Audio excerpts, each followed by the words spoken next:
Hello, everybody. Welcome back to Squat Cobbler. I am Dr. Mike, at Official Pagan on everything. See, I got it. That's why I'm leading us in again. This is my do-over episode.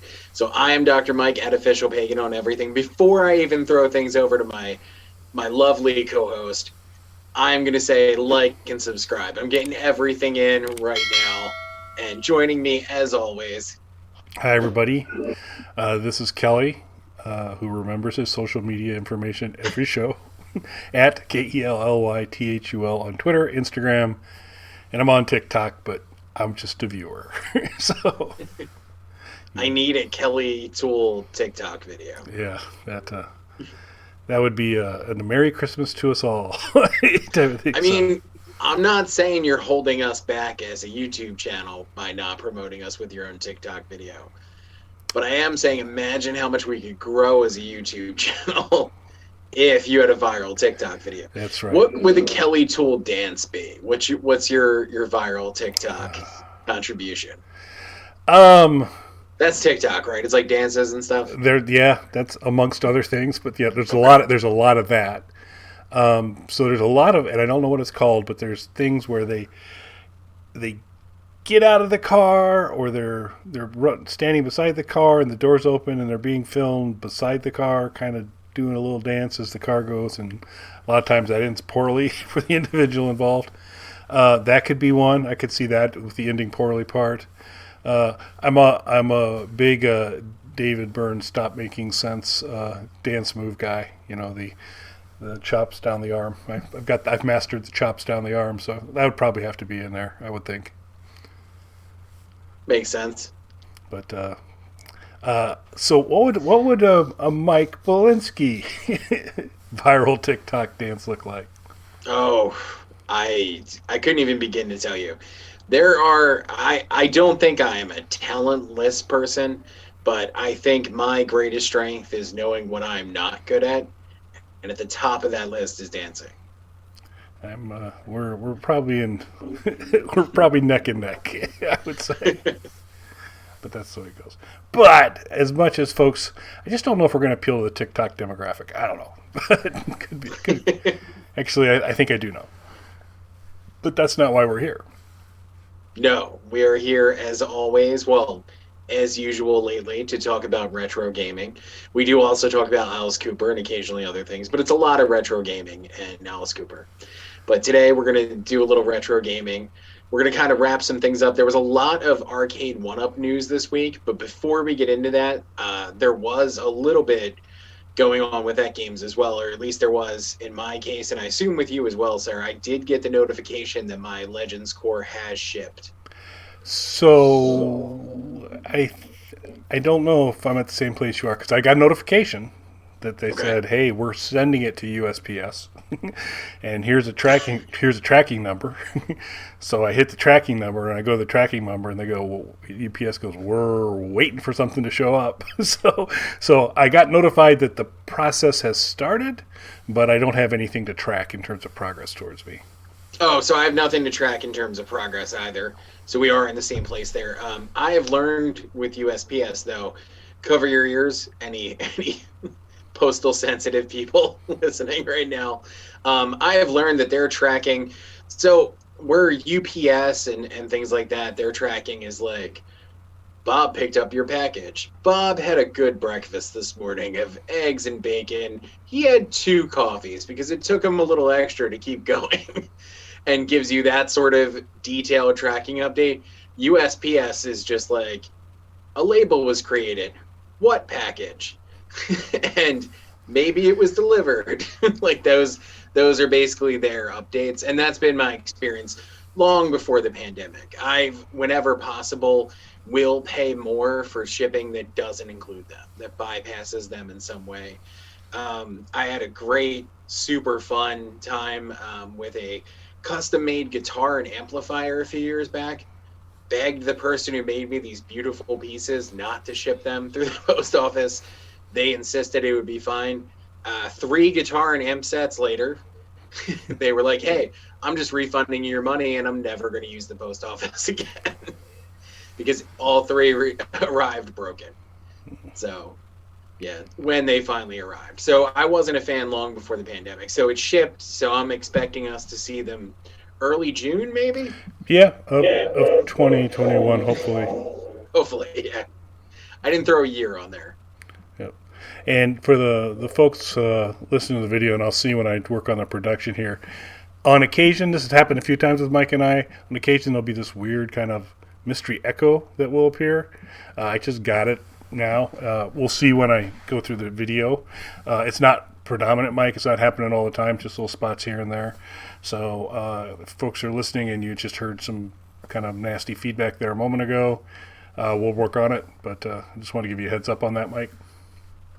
Okay. Is it when I'm talking or when you're talking, or just Well, in general? I don't really listen when you talk. Oh, so it's just Yeah, when you. yeah, That's I think right. it's Yeah. yeah. So, but no, I think it's at the tail. It's when I start talking. So it's like Okay. as you're wrapping up and I start. So we'll see. But it's Interesting. like I said, it's not bad. Okay. So moving on from that, there was some Arcade1Up news this week. The first was their announcement that they have now hit 2 million cabinets sold, which is kind of a crazy number, especially because I believe they hit 1 million earlier this year. Oh, really? After a couple years of going, so that other million, that whole doubling the sales, has been during the pandemic, which I guess that part doesn't really Yeah. surprise me. People are looking for ways to use that stimulus check, that first stimulus check. The second one you're probably not going to get a cabinet out of, but that first stimulus check, You getting get it a under At that Games 1 core. million. Yeah, you can get a core with a second stimulus check. At Games knew what was happening. We're not saying that At Games swayed the stimulus package so they could sell more cores, but we're not saying that happened. Yep. Yeah, possibly. So what are your thoughts on that, sir? The growing home arcade So, base. and I don't have a good handle on market share when we talk about At Games and Arcade1Up in terms of, I mean, Arcade1Up one has a lot more inventory in play than an At Games does. But they're At Games starting to narrow the gap on that with Pinball Machine, the Legends 1.1, the Core, the Gamer Pro. But my sense is probably Arcade1Up is pretty significantly the market leader right now. I'm surprised they doubled that quick because I would have thought the At Games value depends what you're going for, but the within it for comparable money, you get a slightly larger machine and a lot more games with the Legends, and so I would have thought that could have been compelling to a lot of folks, and it might have started to eat away. So I was surprised, but pandemics create interesting situations. I think there's anything that this can come to my house, that can occupy myself in my house. Yeah, I think I need that. I can see that increased demand there, but it is exciting. I mean, it's great to see the competition. We mentioned that before. We win on that because they'll Right. start putting more and more good stuff out there and pay attention to price because they know they gotta compete for it. But it's impressive to double in a pandemic. Pretty good. Yeah, I don't know how that compares to how many units the Legends has sold. I would assume if they're putting those numbers out publicly for bragging rights purposes, it must be a substantial gap Yeah. between them and their closest competition, which I would imagine is At Games. But there are other companies now that are putting out home arcade units, whether Mhm. it's Ice Games, Unico, iArcade. There's a lot of competition now. Agreed. So I would assume that 2 million is far enough ahead that these are bragging rights for them releasing these numbers, and also of course doubling that during the pandemic. And there's been more talk of things that are going on with the Infinity Games table, because they've been very rapidly hitting all their goals with their Kickstarter. I know a lot of people are still complaining that they even did a Kickstarter. Doesn't seem to make a lot of sense. And at least what I understand Kickstarter to be for is probably not a company that has doubled their sales this year while other major companies are going out of business. And we're losing things that were just a part of our culture, like movie theaters and things like that. And Arcade1Up doubled their business and they were like, hey, let's go on Kickstarter. let's take that over too. So, but they've been hitting all of their goals, so they've been announcing different games and things like that. And I was pretty excited to see somewhere along the way there, and I haven't been following it because price point wise, it just doesn't make sense to me yet. The Infinity Games table, and I think we were on the same page with that, Kelly. It's intriguing in terms of a platform, but and I don't know. Do we ever get it narrowed down? Does it carry a battery unit with it so you don't have to have it plugged in all the time? Because I was I don't know if that's been clarified or not. because we know they all the big boys listen to Squat Cobbler and take as we provided advice on the At Games pinball machine. Boom, everything except the artwork. All the issues we raised except the artwork were addressed. Yes. And so we had mentioned it's kind of concerning if there's not a battery with this. So I'm sure they're busily working a way to fix that. But yeah, I'm with you. Price point really moved me out of even thinking about it much at all. And then I still just kind of wonder form factor wise, it'd be kind of cool. But if you're going to really have kind of that gather around and kind of play on a table, I'd almost rather it be bigger, so it kind of fit more like an arcade type of thing. Or even when you think about the table games that bars will have sometimes, sit down Pac-Man and all that, the dimensions on that are, I think, substantially larger than what even the largest Infinity table will be. Yeah, this doesn't seem to measure up size-wise to those cocktail table games, which is odd because Arcade1Up does have cocktail tables that you can get. So it seems like a weird thing for them not to go even larger with it. But again, price point wise, it's a little bit steep, so I haven't really been following it.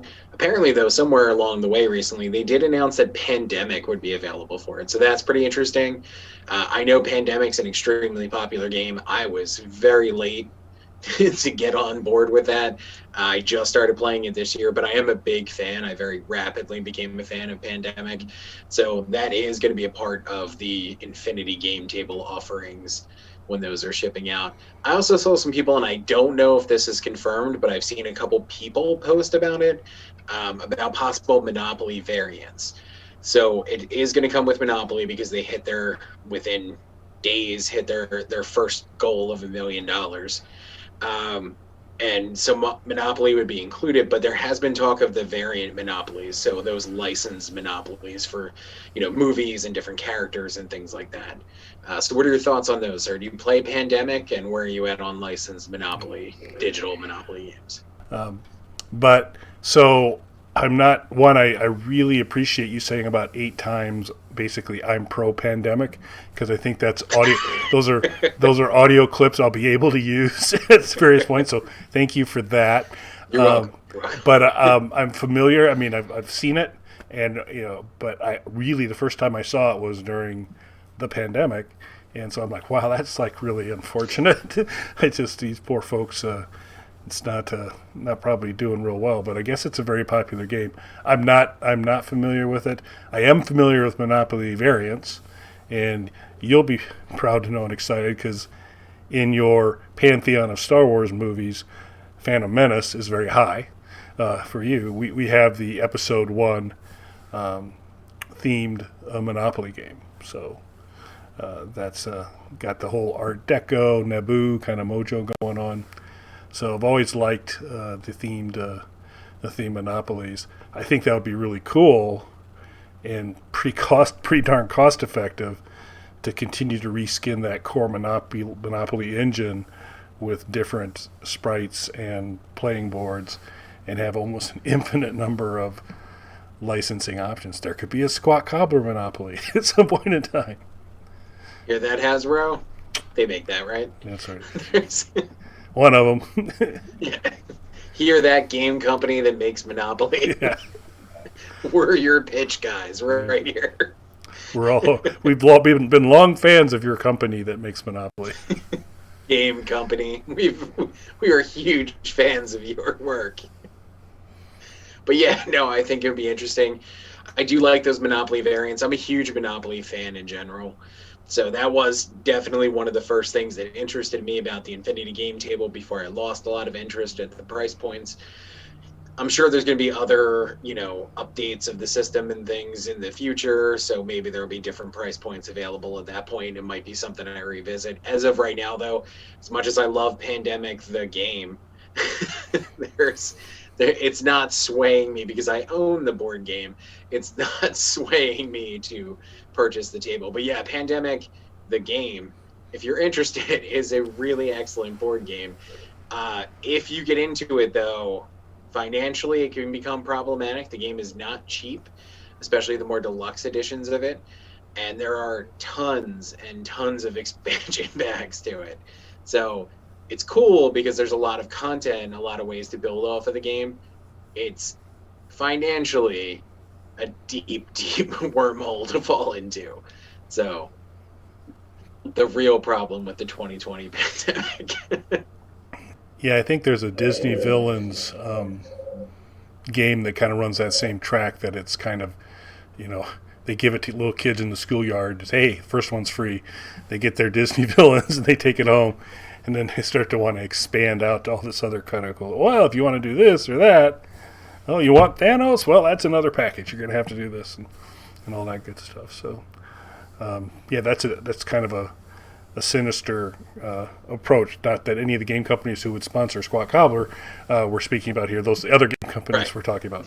Yeah. But yeah, that. So what's how does one win Pandemic, the game? So it is a what is it called? So and we didn't get into this from Pandemic, but there are cooperative board games are a popular thing right now, where instead of playing against the other players, you have to kind of work with the other players to beat the game itself.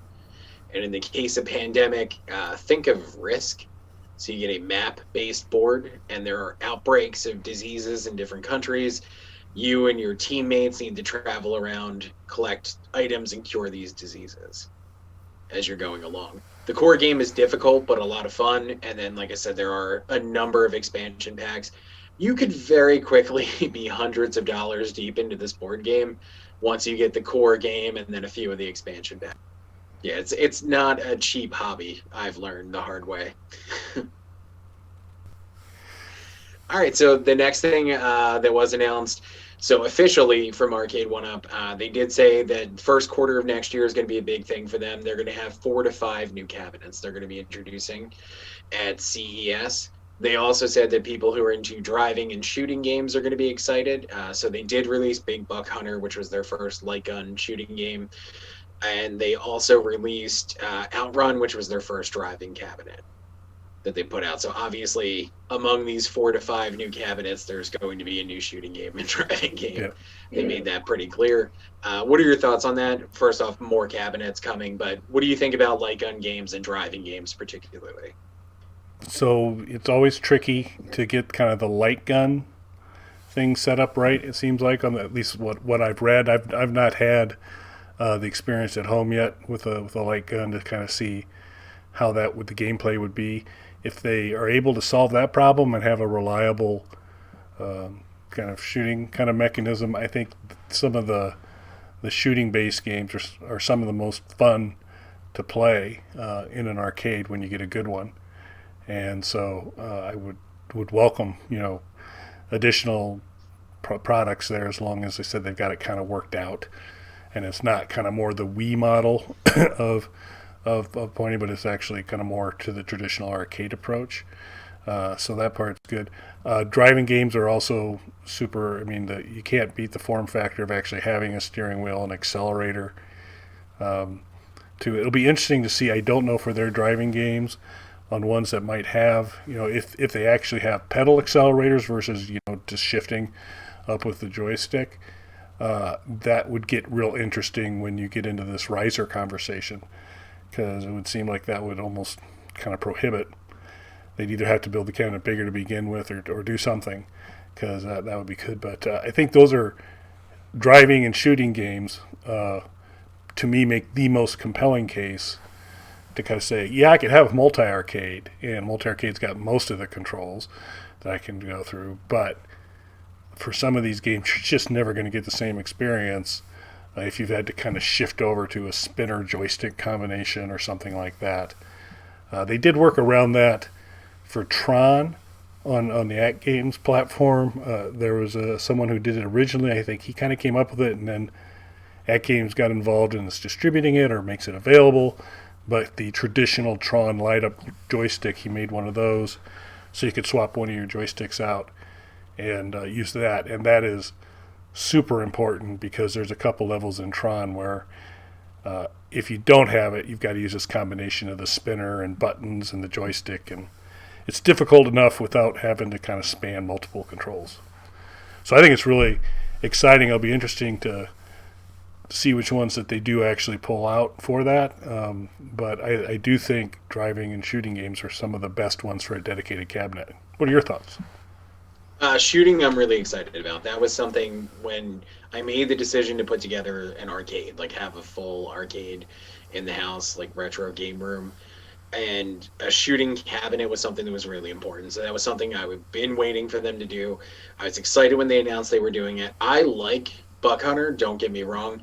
It's not top of my list of ones to get. It does, though, instead of using the Wii model, and the reason it's taken so long for them, I mean, comparatively to other cabinets, the reason it's taken so long for them to start delving into this is they wanted to wait until they could do it with the traditional arcade light gun, and that it would work properly on modern monitors and things like that. So they apparently did fix that with Buck Hunter. I've seen reviews of it. Everybody says it works perfectly. So that's great.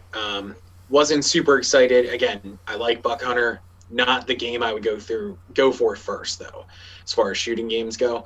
Now, there is a Buck Hunter variant of Buck Hunter World instead of Buck Hunter Pro that you can buy directly from the Arcade1Up website.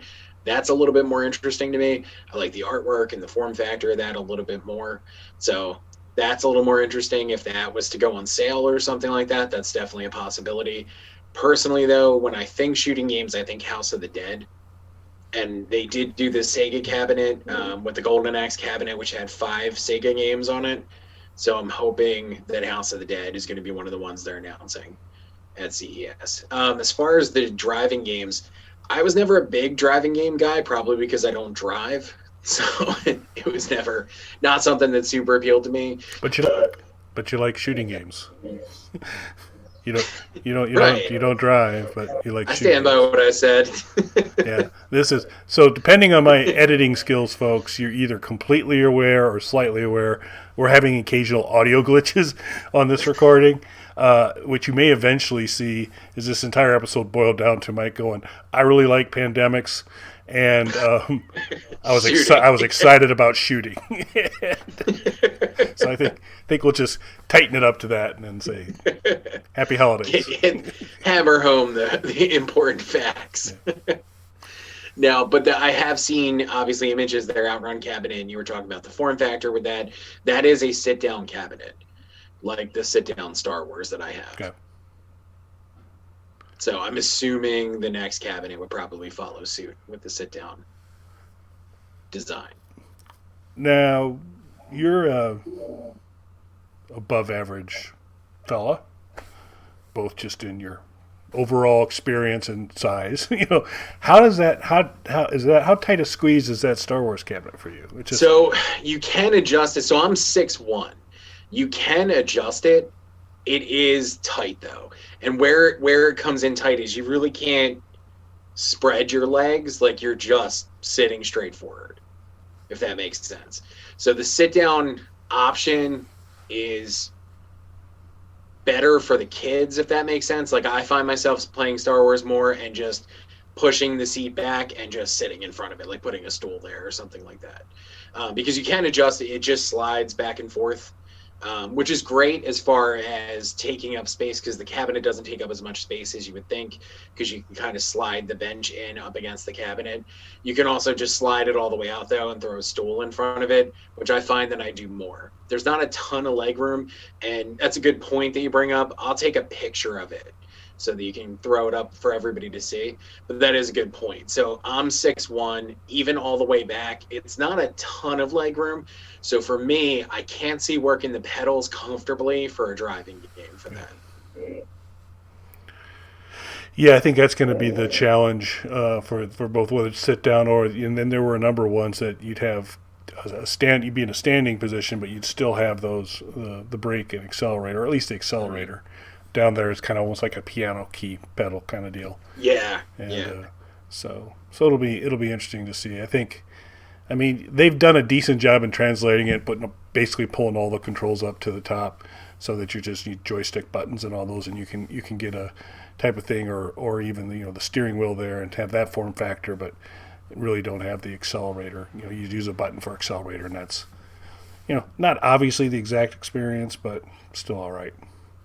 But I'd say I probably prefer shooting video games over driving video games as well.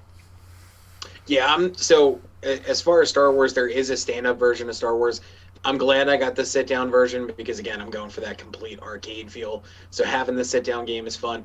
If I'm just going to play for a short period, the sit-down's great because it gives you that nostalgic factor, like fun factor and form feel of sitting there and playing it that way. If I'm going to play for a long time, though, like if I'm going to play through Star Wars, I'm moving the bench and putting a stool there. Makes sense. But the kids love it, like sitting there and playing that. So it's still great, and I'm glad that I have it. But it's something that, if they were older, would probably be in the same place as me or not far off from it, as far as just rather sit in a stool if you're going to play it for a long period of time. So I haven't seen the Outrun cabinet in person, so maybe that's something that's been adjusted for that. I really don't know. Well, it remains a good time to be a fan of retro gaming because we continue to get more and more options, and it will be. So is CES going to be? Because CES is usually like the beginning of the year, isn't it? Yes. Yeah. So how does CES work this year? Is it an all virtual deal? I would assume so. I'm not sure, but they said that they're going to make the announcements at CES, and these will be quarter 1 cabinets, 4 or 5 different cabinets, with an emphasis on something new for shooting, something new for driving. Well, the only other thing that I wanted to mention, so one other thing that Arcade1Up mentioned, they had spoken before about a Dragon's Lair cabinet. Then there hadn't been much mention of it, and I guess fans have been berating them whenever they're doing interviews or anything, and fan questions pop up. So on one of the interviews that an Arcade1Up representative did this week, they asked them again about Dragon's Lair. They said they will be doing a Dragon's Lair cabinet, and it will be the real Dragon's Lair cabinet in the sense of the actual look and feel of the cabinet. The reason that that's important is because iArcade has a Dragon's Lair cabinet that you can get. Now they're a multi-cade, like the Legends is, but their focus isn't so much on retro gaming. They do have a strong retro gaming base, but their thing is that their hardware it's multi-cade, and that their hardware is focused more on newer games. So they're not so much in the retro space, but they do have a couple of different variants of their cabinet that you can get that are retro gaming focused. So one is Double Dragon, and another one is Dragon's Lair. The Dragon's Lair, though, is the Dragon's Lair artwork on the iArcade cabinet style. So it's the exact same cabinet as the standard or the Double Dragon edition, just with Dragon's Lair artwork on it. So Arcade1Up said that theirs will match the style of cabinet of the actual Dragon's Lair cabinet when that comes. I know you're a Dragon's Lair guy. Is that something that you would consider?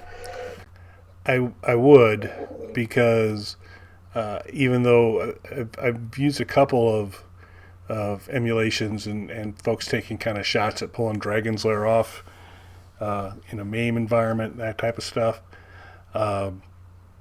Boy, it's a tough one. It's a tough one to get 100% right, and it's one of those ones that if you don't really nail it, it shows through the gameplay huge. So I really enjoyed playing Dragon's Lair. I don't know if I want to plunk down $500-$600 to have the one, ultimately kind of the one experience that you eventually want to kind of go through there, which was kind of nice at the arcade, because you'd play, say, okay, I'm done, and you've only invested the money you played when you're done there, and you could kind of do some variety. But it is such a cool game, and it's such a cool cabinet.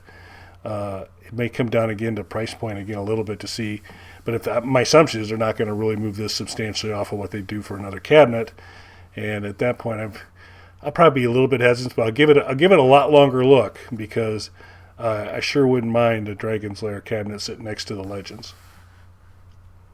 Yeah, and one of the things they said in addition to the cabinet is that it will be the original Dragon's Lair game. So the iArcade version of it apparently is the remastered console version of it that came out more recently for the newer consoles, for the virtual console.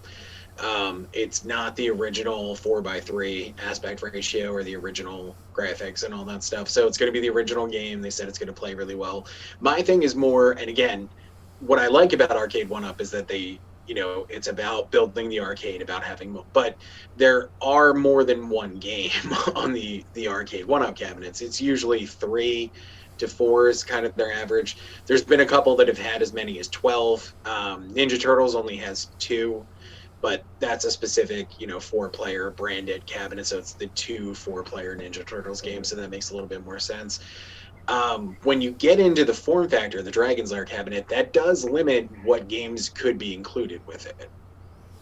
It does. I mean, you've got some sequels to it. You have Dragon's Lair 2 and some different things out there, and then Space Ace. Space Ace was the first thing that popped to mind for me. Yeah, which would be would make sense in terms of the game type experience to be on the cabinet, but would make zero sense to be coming at you surrounded by Dragon's Lair artwork. So I don't know. Yeah, it'll be interesting to see. I'm not in or out on that yet. More just curious to see what it looks like and what's included with it. Yep, I agree. It'll be, like I said, as I mentioned before, it's good. It's good to be a consumer of these items these days. Definitely is. Well, that's everything that I wanted to touch on, sir. Was there anything you wanted to add? Nope, not for this week. We'll work on this audio stuff. We'll get better at that. Apologies if we've had a little glitch or two here during this episode, but Kelly. Yeah, I think this may be. Remember, I control the captions, so I can run. Contrary to what Mike said, I can do all sorts of things there. But just a thank you. This is wore the goofy hat because I knew we were going to probably drop this episode on Christmas, so I thought it would make sense to do. But the last half of this year has been pretty good for Mike and I in terms of, as we've started to do this retro game content, in terms of picking up views and quite a few new subscribers here over the past 2 months. So we're really excited about that. We really appreciate it. Want to hear from you, what type of content you want to have, and just thank you for subscribing to the channel because every little bit helps, and we really appreciate you taking the time to subscribe to the channel. It was much appreciated. So just wanted to say thank you and wish everybody a better year than 2020, which I think's not going to be hard. No, it set the bar pretty low, and I didn't have a Santa hat like Kelly. I did wear a Hannah Montana t-shirt, though. It's not weird, as I was explaining to Kelly beforehand. If they make Hannah Montana t-shirts in a men's 2X, obviously they wanted me to have it. Read the caption, folks. Thanks for listening.